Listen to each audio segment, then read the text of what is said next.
Welcome to InfoWare. This is the second part of the video OSM by numbers, and this part is about addresses. Next, there is the number of addresses. So what is an address? Again, if we look into this is our location, our office here in Riemenschneiderstraße in Bonn, and this is an address in OpenStreetMap. So this is Riemenschneiderstraße with a house number. So that's important. The numbers that you see in this Excel file are the numbers, is the total amount of house numbers that have a geo-coordinate attached to them. So you can enter into your navigation system or whatever, any other software, you can enter Riemenschneiderstraße number 5 and you will get exactly that coordinate. For number 7 you will get a different coordinate. For number 9 you will also get a different coordinate, and for number 6. So their OpenStreetMap does not have as much data as the other providers. And the reason for that, I believe, is the mappers of OpenStreetMap, they like to capture data that can somehow be visualized and that they can be proud of. And for them, there is no point very often in capturing something as boring as a location of a building. That's why that number is lesser than the other two. The other two providers, the commercial providers, what they often do is they don't capture the location of a house. What they do is they say, this is the Riemenschneiderstraße, up here is, up here is, for instance, say, house number 1, down here is house number 11, and then they will start interpolating between the two. They will say if number 1 is here, then number 2 must be about here, number 3 must be about here, and then number 11 is again accurate, is down here. And that's how they end up with that big number of addresses.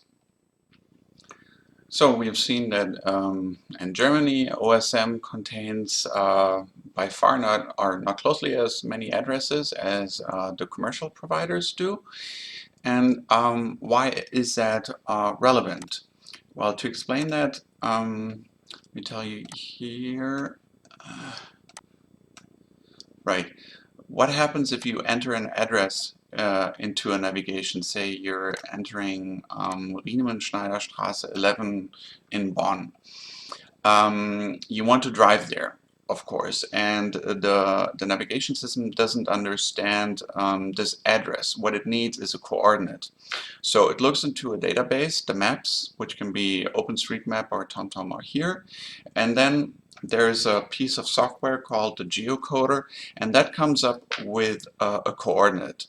So it's 50.7 degrees north and 7.14 degrees east.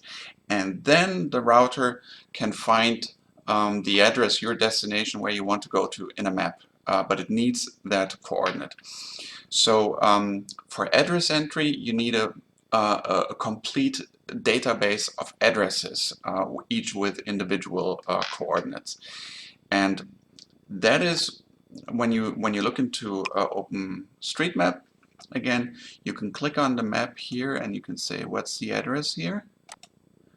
And you will see here it finds Riemenschneiderstraße 11 with this coordinate.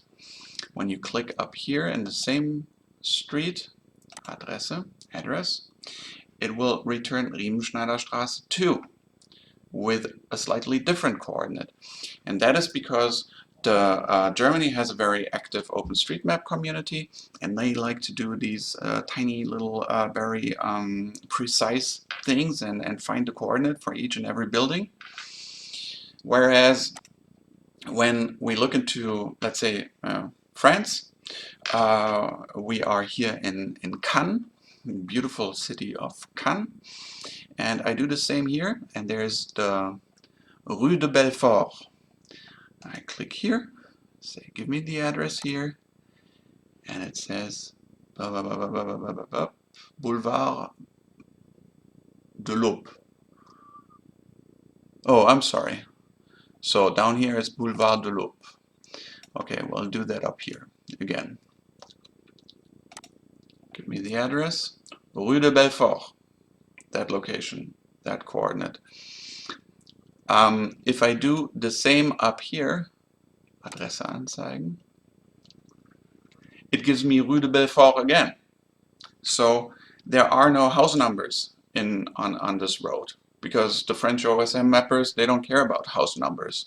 So if you want to make a navigation and you want to enter an address and you want to make sure that your navigation really takes you to the exact location of that address, exact to the house number, then you are in the hands of the OSM mappers of the country where of whose maps the country where the maps are that you're using. In Germany, Germans apparently like to digitize these tiny little bits of information. Maybe that's part of the German nature. The French don't mind, you know, and you may go into other countries and you can be lucky if you even find the street. So the quality of the data is not the same wherever you look at OpenStreetMap.